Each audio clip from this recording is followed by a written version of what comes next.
कि हम गैर मुल्कियों से इधर से भीख मांग रहे होते हैं दुनिया में, बजाय इसके कि हम अपने छोटे छोटे एक्सपोर्टर्स को उठाएं, लाखों डॉलर आ सकते हैं। मतलब कि आपको बाई सी फ्रेट कॉस्ट आपकी ₹1 या ₹2 पर किलो पे आएगी। बाई एयर जो है वो ₹500, अगर आप दुबई कर रहे हैं तो ₹500-600 आएगी। उस पर आप जो भी किसी भी स्टोर पे जाएँ, वहाँ से आप राइस का पैकेट उठाएँ तो वहाँ पे वो दिखा रहे होते हैं कि जी आप उसकी बैग पे देखेंगे तो made in India, made in India. हालांकि सारा का सारा पाकिस्तानी राइस है।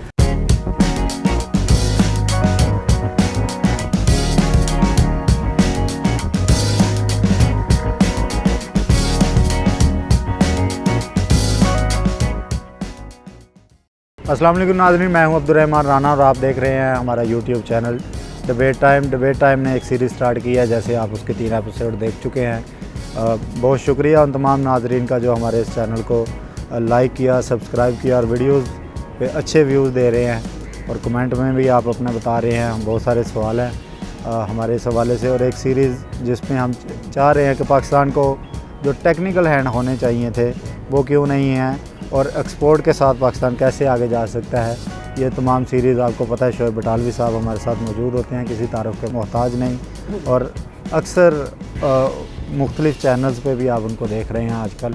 उनकी बहुत मेहरबानी कि आज फिर से हमें टाइम दिया है। बहुत शुक्रिया बटालवी साहब, आपने फिर से हमें टाइम दिया। खुश आमदीद कहता हूँ एक दफ़ा फिर इस सीरीज़ में। बहुत शुक्रिया रहमान भाई, आपने टाइम देने का, आपका अपने प्लेटफॉर्म पे बुलाने का, कि आपने आज हमें टाइम दिया है। आपकी व्यूवरशिप माशाल्लाह इतनी है और लोगों की क्यूरीज इतनी आ रही हैं, इसलिए आपको बुलाना भी पड़ा हमें इस हवाले से। पर्सनल बजट टैक्स आए, पेरिशेबल का एक हमने टॉपिक स्टार्ट किया, पेरिशेबल गुड का। जी क्या कहेंगे आप? काफ़ी सारा उसमें सब्जियां हमने डिस्कस कर लिया, अब राइस पे आ जाते हैं। जी बड़ा हमें ये तनकीद सुनने को मिलती है कि पाकिस्तान की एक प्रोडक्ट है और इंडिया उसे बेच के और उसमें से चीज़ें ऐसे कमा रहा है और उनका ताजर या उनके मुल्क में ज़र मुबादला जा रहा है।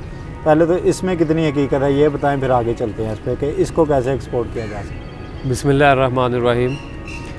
रहमान भाई, इसमें राइस पे हमारा पाकिस्तान की बहुत सारी एक्सपोर्ट है राइस के ऊपर। ठीक है। इंडिया हमारा ही दुबई में, यहाँ से पाकिस्तान की दुबई ज़्यादा मोस्टली एक्सपोर्ट है राइस पे। दुनिया भर में इंडिया और अदर कंट्रीज़ जो है made in India, made in Israel, made in करके वहाँ पे पैकिंग मटेरियल अलहदा से एक्सपोर्ट करता है दुबई में, और उसके आगे प्राइस जो है हमारी प्रोडक्ट्स की लगा के आगे दुनिया में एक्सपोर्ट कर रहा होता है। ठीक है। पेरिशेबल में हमने लास्ट टाइम वेजिटेबल और फ्रूट्स पे बात की थी, इस बार हम जो है इस पे राइस पे बात कर रहे हैं। और ख़ास तौर पे हमारी प्रोडक्ट है एक सॉल्ट, नमक।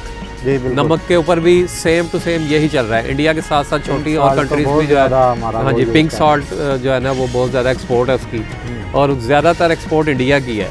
इंडिया की दुबई से है या अदर कंट्रीज से है, वो हमारा नाम लगा के पाकिस्तान का हटा के अपना नाम लगा के उसको एक्सपोर्ट्स कर रहे हैं। और सारा खेवड़ा हमारा उन्होंने खाली कर दिया, लेकिन वो तो अल्लाह ताला ने एक पाकिस्तान को नवाजा हुआ है, वो दोबारा से फिर जितनी ज़्यादा आप उसमें वो करते हैं उतनी ज़्यादा अल्लाह ताला और ज़्यादा उसमें पैदावार कर देता है। अच्छा। हाँ जी, तो उसको जितना आप उतारे उतना ही किया जा सकता है। अच्छा, चावलों का मैं आपको बता रहा था कि अफ्रीका से एक राइस है, उसका बहुत ऑर्डर है, जिसको आप पाकिस्तानी कह लें टोटा चावल जो है। अच्छा। उसका बहुत ऑर्डर है अफ्रीका से। अच्छा। ठीक है। उसके बाद अरब कंट्रियों से बहुत ऑर्डर है, जिसमें सेला है, आपका कर्नल का राइस है, ये चीज़ों का बहुत ज़्यादा वहाँ पे कर्नल तो हमारा एक ट्रेडमार्क। हाँ जी, ट्रेडमार्क भी चल रहा है। ठीक है। अभी इंग्लैंड में ज़्यादा क्या हो रहा है कि उस पर आप जो भी किसी भी स्टोर पे जाएँ, वहाँ से आप राइस का पैकेट उठाएँ तो वहाँ पे वो दिखा रहे होते हैं कि जी आप उसकी बैग पे देखेंगे तो made in India, made in India. हालांकि सारा का सारा पाकिस्तानी राइस है।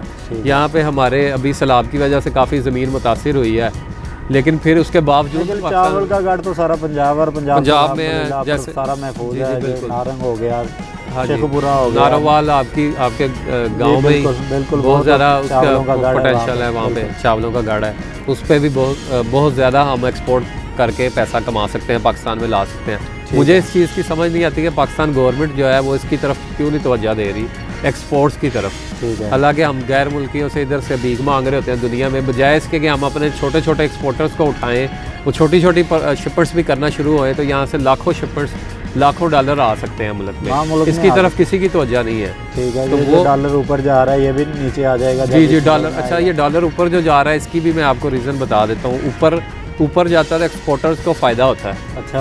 एक्सपोर्टर कहते हैं मेरे जब जैसे $10,000 आपके आने हैं एक्सपोर्ट की, उसमें एडवांस पेमेंट में या आपने सामान भेजा उसके अगेंस्ट आने हैं आपके, हाँ। तो वो $10,000 जब आएंगे, अगर वो डॉलर का 1 रुपया भी बढ़ा तो वो तो फायदा, आपके 10,000 रुपये बढ़ जाएंगे। अगर 10 रुपये बढ़ेंगे तो वो एक्सपोर्टर कोशिश करता है कि यार और डॉलर बढ़े, बढ़ जाए। ठीक है। लेकिन इसमें इसको गवर्नमेंट को हमें इसको लेवल करके चलना है। इंपोर्ट्स हमारी ज़्यादा हैं। अच्छा, चावल हम कैसे कर एक्सपोर्ट्स सकते हैं? कम है। चावलों का ऑर्डर आपको आसानी से मिल जाता है। कैसे? ठीक है, गूगल से आप मेल्स करें, राइस कंपनीज हैं, बायर स्टोर्स हैं, अगर आप विजिट कर सकते हैं छोटे छोटे स्टोर्स हैं, उनसे आप छोटी छोटी क्वांटिटी में ऑर्डर लेके आप दोस्त भाई में मौजूद है, आप उनको कह सकते हैं, उसको कह सकते हैं। उसमें मैं आपको बता दूं कि अगर आप इसको चावल को कहना मैं इसको बाय एयर एक्सपोर्ट कर लूँ तो बाय एयर इसकी कॉस्ट ही आपकी इतनी आ जाएगी कि उतने का चावल नहीं होएगा जितनी इसकी आपकी कॉस्ट आ जाएगी बाय एयर की। बाय सी आप इसको करेंगे और बाय कंटेनर वाया जो है बाय सी आप करेंगे, इसमें एक कंटेनर बनेगा आपका तकरीबन, उसमें कोई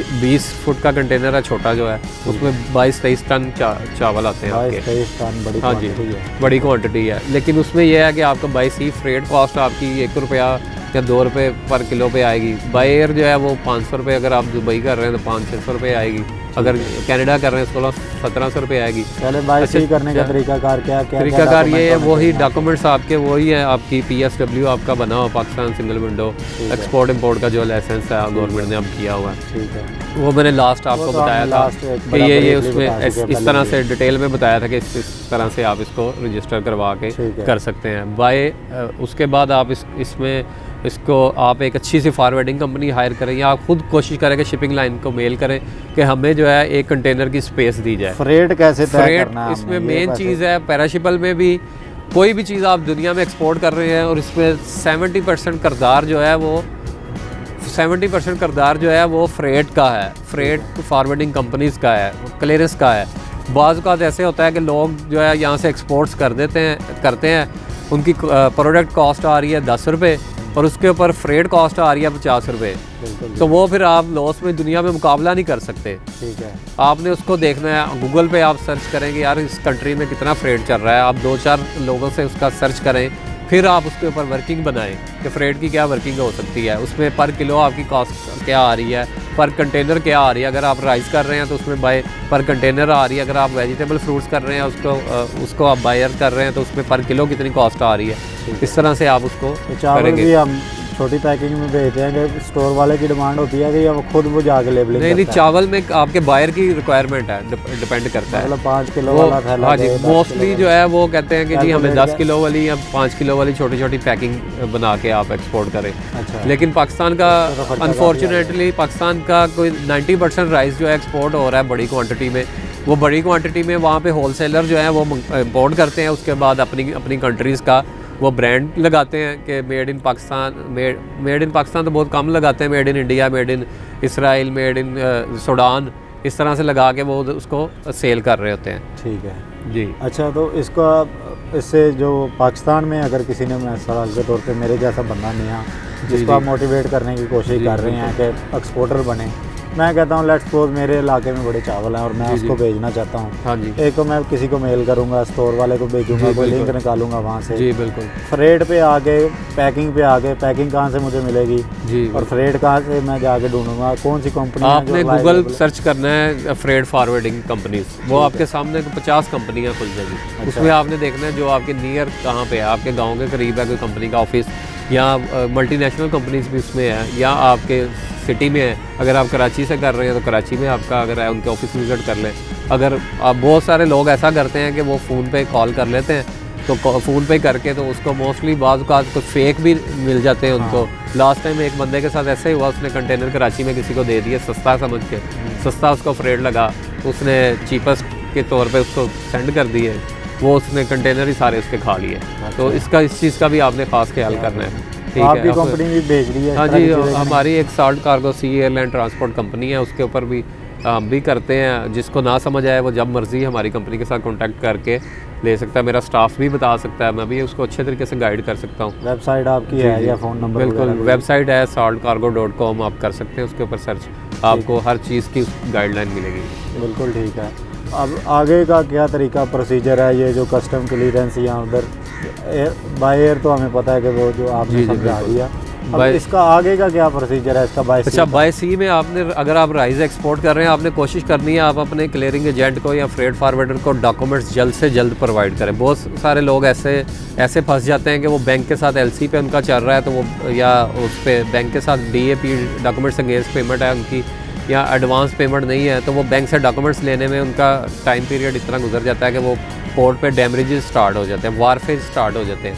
तो उसमें भी आपने थोड़ा सा उस चीज़ का ख्याल करना है कि जल्दी से जल्दी सेम डे ही कोशिश करें कि आपका कंटेनर पहुंच जाए, और अपने फारवर्डर को प्रेशर डालें कि सेम डे इसको क्लियर करवा के इसको फर्स्ट जो जहाज़ लग रहा है उसके ऊपर इसको लोड करवाएं। बिल्कुल बहुत सारे लोग जो हैं वो इस तरह करना, उसको थोड़ी एफर्ट करना नहीं पसंद करते, तो उस वजह से उनका नुकसान हो जाता है। ये बड़ा सेंसिटिव सा काम है, पेरिशेबल्स आइटम्स और ये राइस, नमक, इनको बड़ा ज़रा टाइम पे देख के करना पड़ता है। अच्छा, हमारे पास 1-2 मिनट ये हमारे बता रहे हैं, ये बताएं कि क्या करेंगे आगे हम जब पहुंच जाएगा माल, मिसाल के तौर पे यहाँ दुबई जी, पहुंच जी। जाता जी, है, तो बिल्कुल। अगली कंपनी की जिम्मेदारी होती है कि उसके हाउस डोर तक पहुंचाना हमारे कार्गो का काम। अच्छा, वो डिपेंड करता है कि आपका ऑर्डर कैसे है। 90% जो ऑर्डर चल रहे होते हैं वो पोर्ट टू पोर्ट चल रहे होते हैं। ठीक है। ठीक है, अब अगर वो कहता है, एक इसमें टर्म आ जाती है FOB, एक आ जाती है C&F, एक आ जाती है CIF, ठीक है, एक आ जाती है एक्स फैक्ट्री। ये 4 टर्म्स आती हैं इसमें। ये 4 टर्म्स ये हैं क्या इस पे? ये मैं इस पे आपको डिटेल में, ये डिटेल में इस वक्त हमारा टाइम क्यों ख़त्म हो रहा है, अगली जो सीरीज़ होगी इस पे हम नाजरीन बात करेंगे कि ये 4 टर्में क्या हैं, फ्रेट कैसे किया जा सकता है, इसकी टर्म एंड कंडीशन की क्या लीगल पोजीशन है, इस लीगल पोजीशन पे हम कैसे कैसे वेंडर या जो यहाँ से सप्लायर है वो आपको तंग ना हो, ये सारी चीज़ें बताएंगे अगले सीरीज़ में। तब तक के लिए हमें दीजिए इजाज़त। अल्लाह हाफिज़।